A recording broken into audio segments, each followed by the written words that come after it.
Shalom saudara-saudara yang terkasih dalam Tuhan Yesus Kristus, selamat pagi. Renungan kita pada hari ini diambil dari Keluaran pasal yang ke-14 ayat 5 sampai yang ke-31. Judul renungan kita pada hari ini adalah I Want to See You. Lagu Open the Eyes of My Heart tampak tidak asing di telinga kita. Lagu tersebut biasanya kita nyanyikan di gereja ataupun di rumah, tapi beda rasanya mendengar lagu itu ketika dinyanyikan oleh orang buta dan orang autis. Ya, Christopher Dufley, musisi dan pembicara terkenal, yang lahir pada Mei 2001, menyanyikan lagu itu dan menyentuh hati para pendengarnya. Karena lahir prematur, Dufley yang beratnya tidak sampai 2 pon, kurang lebih 900 gram, mengalami kebutaan. Beberapa waktu kemudian, Dufley dinyatakan autis. Menariknya, meski buta dan autis, pekerjaan Tuhan di dalam dirinya tidak pernah habis. Kisah Dufley memberikan gambaran di mana Allah masih mampu berkarya di tengah kesulitan dan situasi tidak memungkinkan. Tidak sedikit orang menganggap kelemahan dan ketidakmampuan hanya sebagai aib dan kemalangan. Mereka lupa bahwa justru dalam situasi demikianlah karya Allah semakin sempurna dinyatakan. Karyanya ada sejak dulu, tidak berhenti sampai sekarang, juga di masa yang akan datang. Faktanya Allah tidak pernah bekerja biasa-biasa, tapi selalu luar biasa, melebihi dugaan manusia. Mari bayangkan sejenak, siapa yang berpikir Laut Teberau bakal terbelah menjadi 2? Siapa yang menyangka bangsa Israel dapat berjalan di tengah-tengahnya? Dan lagi, siapa yang menduga ketika orang Mesir mencoba menyusul bangsa Israel, mereka semua mati tenggelam. Ditempatkan dalam situasi yang sulit, tertekan dan terjepit, dibandingkan menyerah dan berputus asa. Mari mengutip lirik lagu Open the Eyes of My Heart dengan mengatakan I want to see you. Aku ingin melihatmu. Dalam arti ingin melihat karya pertolonganmu. Bagi setiap orang percaya, situasi sulit bukan berarti kemalangan, melainkan kesempatan untuk melihat kebesaran karya Tuhan. Oke, mari kita lihat apa hubungannya kejadian Musa melakukan mujizat di Laut Teberau yang terbelah menjadi 2 itu ya. Nah, dengan kehidupan saya. Hubungannya kira-kira apa ya? Nah, mari kita lihat sama-sama. Sebelumnya kita membaca sama-sama ya. Di Keluaran pasal yang 14 ayat 5 sampai yang 31. Ketika diberitahukan kepada Raja Mesir bahwa bangsa itu telah lari, maka berubahlah hati Firaun dan pegawai-pegawainya terhadap bangsa itu. Dan berkatalah mereka, apa yang telah kita perbuat ini? Bahwa kita membiarkan orang Israel pergi dari perbudakan kita? Kemudian dia memasang keretanya dan membawa rakyatnya serta. Dia membawa 600 kereta yang terpilih, ya segala kereta Mesir, masing-masing lengkap dengan perwiranya. Demikianlah Tuhan mengeraskan hati Firaun, Raja Mesir itu, sehingga dia mengejar orang Israel. Tetapi orang Israel berjalan terus dipimpin oleh tangan yang dinaikkan. Adapun orang Mesir, segala kuda dan kereta Firaun, orang-orang berkuda dan pasukannya, mengejar mereka dan mencapai mereka pada waktu mereka berkemah di tepi laut, dekat Pi Hahirot, di depan Baal Zefon. Ketika Firaun sudah mendekat, Israel menoleh, maka tampaklah orang Mesir bergerak menyusul mereka. Lalu sangat ketakutanlah orang Israel, dan mereka berseru-seru kepada Tuhan. Dan mereka berkata pada Musa, apakah karena tidak ada kuburan di Mesir, maka engkau membawa kami untuk mati di padang gurun ini? Apakah yang kau berbuat ini terhadap kami dengan membawa kami keluar dari Mesir? Bukankah ini telah kami katakan kepadamu di Mesir? Janganlah mengganggu kami dan biarkan kami bekerja pada orang Mesir. Sebab lebih baik kami untuk bekerja pada orang Mesir daripada mati di padang gurun ini. Tetapi berkatalah Musa pada bangsa itu, janganlah takut, berdirilah tetap dan lihatlah keselamatan dari Tuhan yang akan diberikannya pada hari ini kepadamu. Sebab orang Mesir yang kamu lihat hari ini, tidak akan kamu lihat lagi untuk selama-lamanya. Tuhan akan berperang untuk kamu dan kamu akan diam saja. Berfirmanlah Tuhan kepada Musa, mengapa engkau berseru-seru demikian kepadaku? Katakanlah kepada orang Israel supaya mereka berangkat. Dan engkau angkatlah tongkatmu dan ulurkanlah tanganmu ke atas laut dan belalah air, sehingga orang Israel akan berjalan dari tengah-tengah laut di tempat kering. Tetapi sungguh aku akan mengeraskan hati orang Mesir, sehingga mereka akan menyusul orang Israel dan terhadap Firaun dan seluruh pasukannya, keretanya dan orangnya yang berkuda, aku akan menyatakan kemuliaanku. Maka orang Mesir akan mengetahui bahwa akulah Tuhan apabila aku memperlihatkan kemuliaanku terhadap Firaun, keretanya dan orangnya yang berkuda. Kemudian bergeraklah malaikat Allah yang tadinya berjalan di depan tentara Israel, lalu berjalan di belakang mereka, dan tiang awan itu bergerak dari depan mereka, lalu berdiri di belakang mereka. Demikianlah tiang itu berdiri di antara tentara orang Mesir dan tentara orang Israel. Dan oleh karena awan itu menimbulkan kegelapan, maka malam-malam itu lewat, sehingga tak satu pun yang tidak mendekati yang lain semalam-malaman. Lalu Musa mengulurkan tangannya ke atas laut, dan semalam-malaman itu Tuhan menguakkan air laut dengan perantaraan angin timur yang keras, membuat laut itu menjadi tanah kering, karena terbelahlah air itu. Demikianlah orang Israel berjalan dari tengah-tengah laut di tempat kering, sedang di kiri dan di kanan mereka air itu menjadi tembok bagi mereka. Orang Mesir mengejar dan menyusul mereka, segala kuda Firaun, keretanya dan orangnya yang berkuda sampai ke tengah-tengah laut. Dan pada waktu jaga pagi, Tuhan yang ada di dalam tiang api dan awan itu memandang kepada tentara orang Mesir, lalu dikacaukannya tentara orang Mesir itu. Dia membuat roda keretanya berjalan miring dan maju dengan berat. Sehingga orang Mesir itu berkata, marilah kita lari meninggalkan orang Israel, sebab Tuhanlah yang berperang untuk mereka melawan Mesir. Demikianlah berfirmanlah Tuhan kepada Musa, ulurkanlah tanganmu ke atas laut, supaya air berbalik meliputi orang Mesir, meliputi kereta mereka dan orang mereka yang berkuda. Musa mengulurkan tangannya ke atas laut, maka menjelang pagi berbaliklah air laut ke tempatnya. Sedang orang Mesir lari menuju air itu. Demikianlah Tuhan mencampakkan orang Mesir ke tengah-tengah laut. Berbaliklah segala air itu, lalu menutupi kereta dan orang berkuda dari seluruh pasukan Firaun yang telah menyusul orang Israel itu ke laut. Seorang pun tidak ada yang tinggal daripada mereka. Tetapi orang Israel berjalan di tempat kering dari tengah-tengah laut, sedang di kiri dan kanan mereka air itu sebagai tembok bagi mereka. Demikianlah pada hari itu, Tuhan menyelamatkan orang Israel dari tangan orang Mesir. Dan orang Israel melihat orang Mesir itu mati terhantar di pantai laut. Ketika dilihat oleh orang Israel betapa besarnya perbuatan yang dilakukan Tuhan terhadap orang Mesir, maka takutlah bangsa itu kepada Tuhan, dan mereka percaya kepada Tuhan dan kepada Musa hambanya itu. Gitu ya. Oke, sekarang kita lihat ayat 5 ya. Ayat 5 kita perhatikan ayat yang di highlight merah ya. Apakah yang telah kita perbuat ini? Bahwa kita membiarkan orang Israel pergi dari perbudakan kita? Jadi ini menggambarkan Firaun ini adalah contoh orang yang tidak konsisten. Setelah mengalami 10 tulah, terutama tulah yang terakhir, ketika putra anak sulung itu meninggal semua, maka Firaun mengizinkan bangsa Israel ini keluar dari tanah Mesir. Tapi setelah dipikir-pikir ulang, Firaun ini merasa sayang kalau mereka tuh meninggalkan Mesir. Nah, jadi setelah mengalami kedahsyatan Tuhan yang luar biasa dan menunjukkan betapa lemahnya Mesir di hadapan Yehova, tapi Firaun tetap tidak rela kehilangan dari orang Israel yang selama ini menjadi budaknya. Itu adalah timbul karena apa? Karena hati Firaun itu adalah bebal di hadapan Tuhan. Alasan mengapa Firaun tidak terima bangsa Israel ini pergi dari Mesir. Saudara, dia langsung ayat 6 ya. Kemudian dia memasang keretanya dan membawa rakyatnya serta dia membawa 600 kereta. Kemudian dikasih keterangan, ya segala kereta di Mesir. Ini luar biasa nih. Jadi ayat 67 ini menunjukkan keseriusan. Firaun tidak membawa cuma sepertiga, cuma separuh daripada kekuatannya, tapi dia full force. Semua kekuatannya dia tunjukkan untuk ngejar daripada bangsa Israel. Terus sebenarnya bangsa Israel ini siapa toh? Kan cuma bangsa yang tidak bisa berperang. Bangsa yang selama ini jadi budak. Kenapa kok perlu membawa 600 kereta?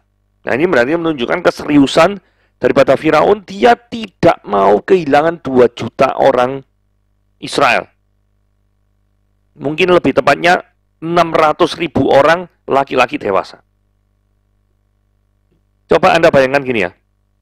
Bagaimana rasanya kalau di dalam satu malam Anda kehilangan 600.000 budak pekerja yang selama ini Anda miliki? Mereka dipergunakan untuk apa? Untuk proyek-proyek pembangunan di Mesir. Mereka adalah tenaga kerja yang dipaksa sedemikian rupa supaya membangun kota, gudang-gudang tempat perbekalan, persenjataan, dan sebagainya. Nah, kalau mereka ini tidak ada, nah semua proyek di Mesir ini yang mengerjakan itu siapa? Betul nggak? Dapat 600.000 orang ini dari mana penggantinya? Itulah sebabnya mengapa kok Firaun ini sangat tidak terima kalau dia kehilangan 600.000 orang karyawan laki-laki dewasa.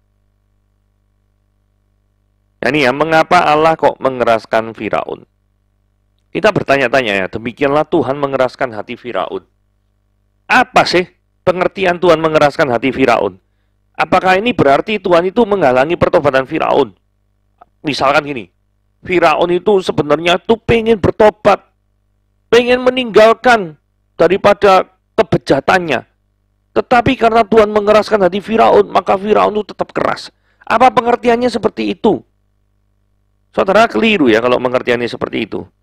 Kita kembali ke basic, doktrin dosa dan manusia. Pada dasarnya semua manusia itu adalah hamba dosa, benar ya? Tidak ada seorang pun yang berbuat baik. Saudara lihat Roma pasal yang ketiga, ayat 10-12. Seperti ada tertulis, tidak ada orang yang benar, seorang pun tidak. Tidak ada seorang pun yang berakal budi, tidak ada seorang pun yang mencari Allah. Semua orang telah menyeleweng, mereka semua tidak berguna, tidak ada yang berbuat baik, seorang pun tidak. Pengertian Tuhan mengeraskan hati Firaun, berarti Yehova tidak memberikan karunia keselamatannya kepada Firaun. Itu pengertiannya. Apakah Allah bisa dipersalahkan ketika Allah itu tidak memberikan kasihnya kepada Firaun? Saya rasa tidak. Loh, kenapa? Karena Allah tidak punya kewajiban tertentu terhadap Firaun. Betul ya? Allah tidak punya kewajiban tertentu. Saudara, paling gampang gini ya. Saya pernah bercerita ilustrasi ini. Jadi misalkan ada dosa A dan B. Asalnya tuh miskin, sama-sama miskin. Kemudian ada donatur C. Nah, donatur C ini kemudian lebih memilih desa A daripada B. Pertanyaannya, apakah B berhak iri terhadap apa yang sudah diperbuat? Loh, A kok enak ya? Loh, B itu jadi desa miskin bukan karena donatur C tidak pilih B. Betul ya? Sebelum donatur C datang, desa B sudah miskin. Jadi B itu miskin karena kesalahannya sendiri. Tapi ketika donatur C datang, dia lebih memilih A, itu haknya dia. Dia tidak punya kewajiban apapun untuk memberikan hartanya kepada B, bukan? Tapi kalau dia memilih memberikan hartanya kepada B untuk membantu kepada A, kepada desa A, maka itu adalah kasih karunia-Nya dia kepada A. Dan dia tidak bisa dipersalahkan atas kemiskinan yang diderita oleh si B. Demikian juga bangsa Israel. Ketika bangsa Israel dikasih karunia untuk diselamatkan, itu bukan berarti bahwa Tuhan itu bisa dipersalahkan karena tidak menyelamatkan atau memberikan karunia pada bangsa Mesir. Bangsa Mesir itu seperti ini, ya karena salahnya sendiri. Bukan karena Tuhan tidak memberikan karunia. Seperti ilustrasi desa tadi. Kalau secara filosofi, Tuhan tidak memiliki kewajiban apapun untuk memberikan pertolongan kepada Firaun. Kalau Tuhan itu harus, berarti Tuhan itu kan sesuatu itu pasti lebih besar daripada Tuhan. Karena Tuhan itu harus. Nah, Tuhan itu kan yang paling besar daripada segala sesuatu yang bisa kita pikirkan. Kalau seperti itu, berarti Tuhan itu tidak ada sesuatu apapun yang mengharuskan dia, atau kondisi yang mengharuskan Tuhan itu untuk menolong daripada Firaun. Gak ada. Begitu. Jadi Tuhan tidak bisa dipersalahkan karena tidak memberikan kasihnya kepada Firaun. Apakah yang mengharuskan Allah untuk memberikan kasihnya keselamatan kepada Firaun? Jawabannya, tidak ada. Karena itu Tuhan tidak bisa dipersalahkan. Gitu ya. Ujian yang datang dari Tuhan. Ketika Firaun sudah dekat, Israel menoleh, Maka tampaklah Mesir menyusul mereka. Waduh, ini penting ya. Lalu sangat ketakutanlah orang Israel dan mereka berseru-seru kepada Tuhan. Saudara, ketika bangsa Israel itu melihat bangsa Mesir, apakah Tuhan itu tidak tahu kalau peristiwa itu terjadi, terus bangsa Israel akan ketakutan? Tahu. Bagaimana mungkin Tuhan tidak tahu? Pasti tahu kan? Lalu mengapa kok Tuhan itu tidak menghalangi daripada bangsa Mesir sampai bangsa Mesirnya itu tidak kelihatan oleh orang Israel gitu loh? Karena kalau lihat bangsa Israel ini ketakutan. Nah, Tuhan tuh pengen tahu ya. Ketika bangsa Israel ini butuh pertolongan, mereka tuh berseru pada siapa sih? Jadi terkadang Tuhan memang sengaja mengizinkan bahaya itu bisa terdeteksi atau bisa dilihat oleh diri kita manusia yang berdosa ini. Dengan tujuan sebagai ujian bahwa ketika kita mengalami hal-hal yang demikian, kita berharap kepada siapa? Kemana kita mau pergi ketika bahaya mengancam kehidupan kita? Kemana? Nah, ini yang Tuhan maksudkan.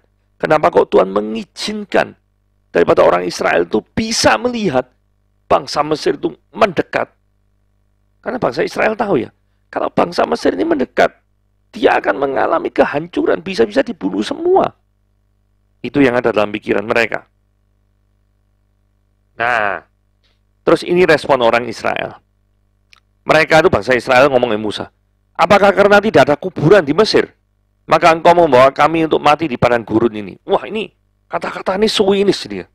Terus ayat 12 ngomong gini, jangan ganggu kami, dan biarlah kami bekerja pada orang Mesir. Jadi lebih senang jadi budak.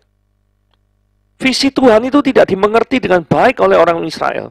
Sehingga mereka lebih rela untuk menjadi budak di Mesir daripada keluar dari Mesir untuk menuju Kanaan, tanah perjanjian. Bahkan perkataan dari orang Israel ini bernada sinis, pesimistis, dan cenderung menyalahkan Musa sebagai pemimpin. Mungkin bangsa Israel ini sudah terbiasa. Terbiasa apa? Terbiasa jadi budak dan menganggap yang sesungguhnya jadi tuan mereka, tuan bagi hidup mereka itu ya bangsa Mesir, ya Firaun.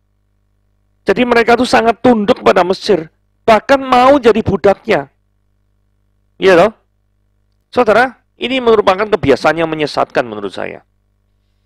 Karena kalau misalkan selama ini sebelum Anda mengenal Tuhan, Tuhanmu itu adalah iblis. Kamu terbiasa untuk melayani iblis. Sangat menyukai dengan cara-cara iblis. Bahkan mempraktekkan cara-cara iblis dalam hidupmu.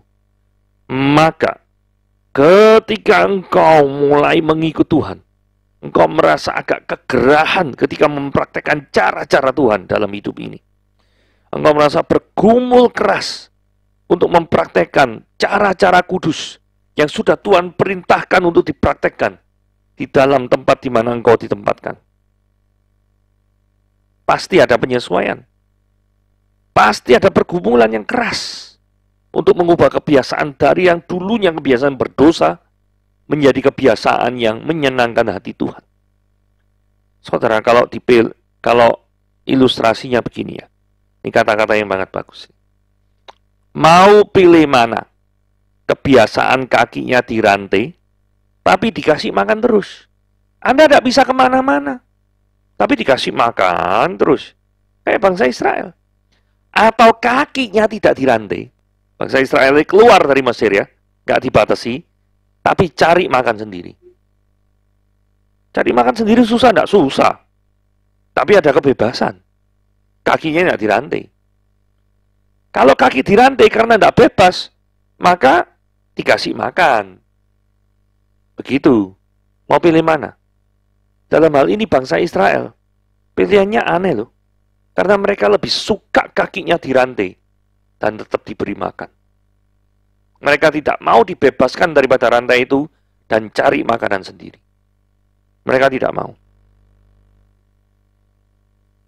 Yang ayat 13. Lalu berkatalah Musa pada bangsa itu, janganlah takut. Berdirilah tetap. Lihatlah keselamatan dari Yehova dan yang akan diberikannya hari ini kepadamu. Jadi sikap Musa ketika pengikutnya itu loh berkata-kata sinis, gitu. terus menyalahkan dia. Tapi Musa ini tetap tenang, memberikan penghiburan, kalimat yang berwarna merah, dan memberikan pengharapan, kalimat yang berwarna biru ya. Sebab orang Mesir yang kamu lihat hari ini, yang mengancam itu, yang menakutkan itu, yang seolah-olah menjadi momok dalam hidupmu, itu tidak akan kamu lihat lagi untuk selama-lamanya. Jadi ini adalah pengharapan yang Musa berikan kepada bangsa yang merasa insecure. Gitu ya. Ketika kekuatan manusia itu tidak berimbang, maka jangan khawatir. Pastilah Allah akan turun tangan, beri pertolongan kepada Musa dan para pengikutnya. Tidak mungkin Tuhan itu tak peduli, diam saja, tidak mungkin. Itulah sebabnya ketika bangsa Mesir dengan arogansinya yang mereka pikir adalah bangsa yang hebat, ketika engkau berperang melawan Tuhan, maka engkau akan hancur. Ini berlaku juga bagi setiap orang yang merasa dirinya hebat, yang merasa dirinya itu adalah tidak terkalahkan dan pengen show off terus. Maka hati-hatilah.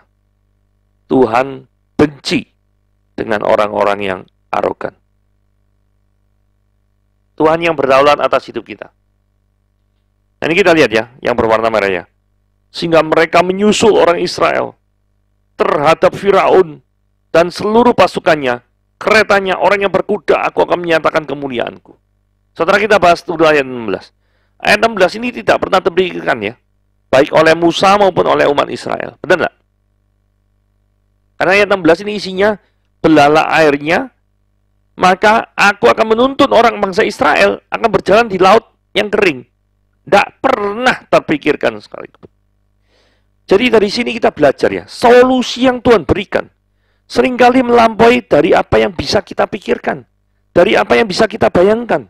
Tetapi permasalahannya adalah kita cenderung marah kepada Tuhan terlebih dahulu daripada di dalam ketidakmengertiannya kita. Itu kita berserah kepada Tuhan. Kita lebih sering itu untuk Tuhan, aku ini bingung, marah terlebih dahulu.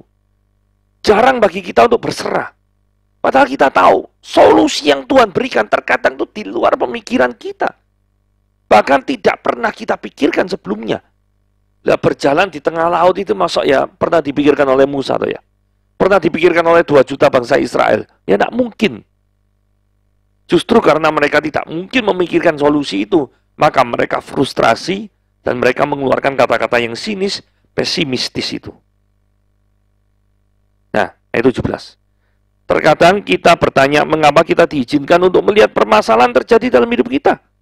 Ayat 17 itu orang Israel diizinkan untuk melihat Firaun yang semakin mendekat. Semakin Firaun itu mendekat, semakin ketakutan itu bertambah, dan bertambah. Saudara, jawabannya ada di bagian akhir. Kenapa kok Tuhan mengizinkan permasalahan itu terjadi mendekat kehidupan kita? Karena Tuhan itu mau menyatakan kemuliaannya atas peristiwa itu. Untuk lebih jelasnya, mari kita lihat selanjutnya. Maka orang Mesir akan mengetahui bahwa akulah Yahova apabila aku memperlihatkan kemuliaanku terhadap Firaun, keretanya, dan orang-orang berkuda. Ketika Tuhan menyatakan kemuliaannya pada Firaun, maka sesuatunya itu sudah terlambat. Yakni kematian itu sudah menjemput mereka. Dalam hal ini yang patut kita soroti adalah Firaun dengan kepemimpinannya yang keras kepala itu membawa semua anak buahnya ke dalam kehancuran setelah semuanya mati tenggelam oleh Tuhan di Laut Teberau. Jadi ketika Tuhan declare the glory of God, menyatakan kemuliaan Tuhan kepada orang-orang fasik, orang fasiknya sudah terlambat ketika Tuhan menyatakan kemuliaannya. Tapi sebaliknya berlawanan dengan ayat 18. Ayat 19 lihatlah. Bergeraklah malaikat Allah yang tadinya berjalan di depan tentara, lalu berjalan di belakang mereka. Tujuannya apa? Supaya ada pembatas antara bangsa Israel dan bangsa Mesir. Jadi ketika Tuhan menunjukkan kemuliaannya pada orang yang percaya kepadanya, kepada orang-orang umat pilihannya, Tuhan itu berjalan di belakang mereka. Dalam pengertian, melindungi mereka dari bangsa Mesir. Jadi ini perbedaannya jelas ya. Ketika Tuhan menyatakan kemuliaannya pada orang fasik, maka orang fasik itu meninggal. Ketika Tuhan menyatakan kemuliaannya pada orang-orang yang dipilihnya, maka Tuhan melindungi. Jadi pernyataan kemuliaan Tuhan kepada orang percaya tidak pernah diwujudkan dengan cara menghancurkan atau membinasakan kehidupan orang yang percaya tersebut. Dekat masalah, dekat pertolongan Tuhan, dekat mujizat Tuhan. Lalu Musa mengulurkan tangannya ke atas laut dan membuat laut itu menjadi kering, maka terbelahlah air itu. Ketika semua terasa buntu, ya, karena bangsa Israel kan buntu ya. Belakang itu adalah tentara Mesir, kiri kanan itu gunung, atas itu langit, depan laut terberau. Gak ada jalannya secara manusia.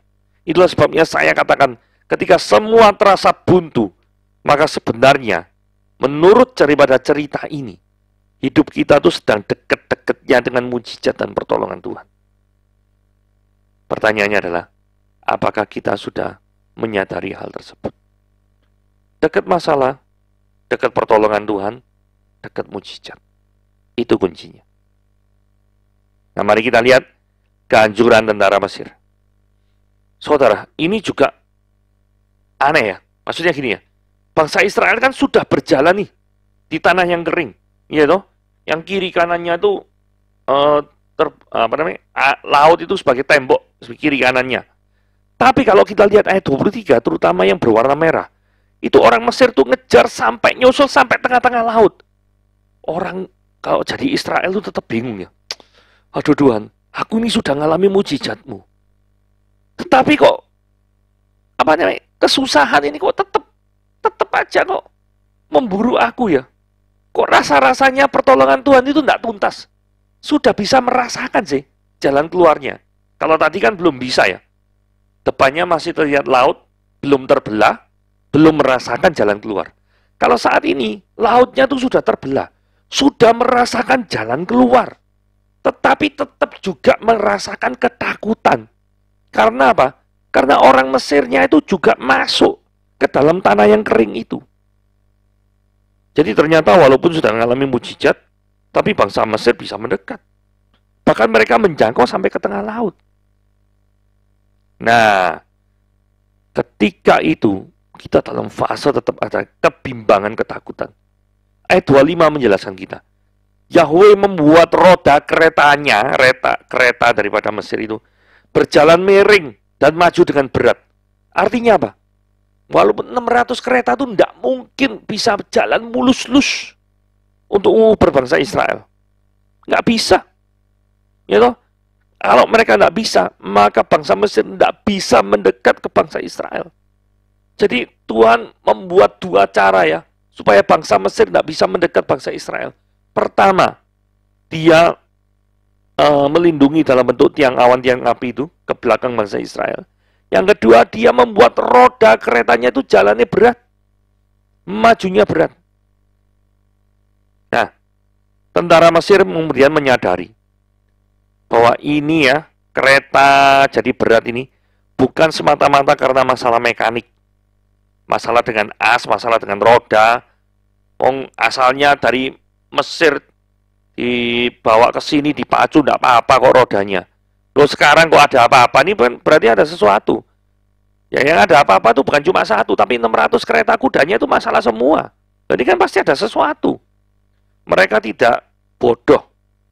Mereka bisa melihat itu dan mereka bisa menganalisanya. Sehingga terucaplah kata-kata seperti ini. Marilah kita lari meninggalkan orang Israel ini. Sebab Tuhanlah yang berperang untuk mereka melawan Mesir. Tapi begitu mereka sadar, sudah terlambat. Karena air sudah berbalik, menyerang mereka di lautan. Kalau mau sadar, sesungguhnya pada waktu Tuhan mengembur Mesir di fase-fase 10 tulah, itu adalah waktu di mana mereka sadar dan sudah melihat dengan mata kepala sendiri bahwa Tuhan itu sungguh luar biasa yang disembah oleh orang Israel. Tapi nasi sudah jadi bubur, mereka sudah terlambat untuk menyadari kemuliaan Tuhan yang luar biasa itu. Nah, ayat 29. Tetapi orang Israel berjalan tempat kering. Ini beda sekarang. Ketika mereka berjalan di tempat kering, mereka merasa fully 100% secure karena bangsa Mesir sudah dimusnahkan. Saudara, di ayat 30 dikatakan, dan orang Israel melihat orang Mesir mati terhantar di pantai laut. Saudara, bukankah pada fase ini semuanya kelihatan indah? Ya. Seringkali kita tuh menantikan fase ini, semua orang manusia di dunia ini. Tetapi kita rupanya sudah melupakan bahwa untuk mencapai ke fase ini, bangsa Israel, bahkan kita juga, terlebih dahulu harus melewati fase-fase yang mengerikan. Dikejar tentara Mesir, sempat ketar-ketir ketika tentara Mesir itu nyusul bangsa Israel, bahkan sangat dekat, sehingga sampai akhirnya mereka ke lautan yang di tengah itu. Wah, ini tambah menakutkan lagi dari bangsa Israel, bagi bangsa Israel. Sampai akhirnya Tuhan menyatakan kuasanya dan menenggelamkan mereka semua. Saat ini kita bisa mengalami kelegaan, karena melihat musuh kita dihancurkan oleh Tuhan. Tetapi sebelum itu terjadi, ada film-film horor atau thriller yang harus kita lewati. Perubahan paradigma ayat terakhir, ayat 31, dikatakan begini ya. Ketika dilihat oleh orang Israel, betapa besarnya perbuatan yang dilakukan Tuhan terhadap bangsa orang Mesir, maka takutlah bangsa itu kepada Tuhan. Saudara, ini perbedaan sikap ya. Dulunya sebelum mujizat ini terjadi, mereka tuh ketakutan, mereka ngomong sinis sekali. Masa di Mesir itu kekurangan kuburan sehingga kami harus mati di padang gurun. Wah, omongannya tidak enak. Musa kehilangan kepercayaan. Jadi pemimpin kehilangan kepercayaan itu repot. Tapi yang terjadi di sini adalah takutlah bangsa itu pada siapa? Yehova. Dan mereka percaya pada Yehova dan kepada Musa hambanya itu. Saudara, saya sangat yakin secara pribadi bahwa peristiwa ini yang diceritakan turun-temurun kepada keturunan orang Yahudi, supaya mereka mengenal bahwa YHWH itulah yang kehadirannya sungguh nyata dan dahsyat kuasanya itu. Saudara, ini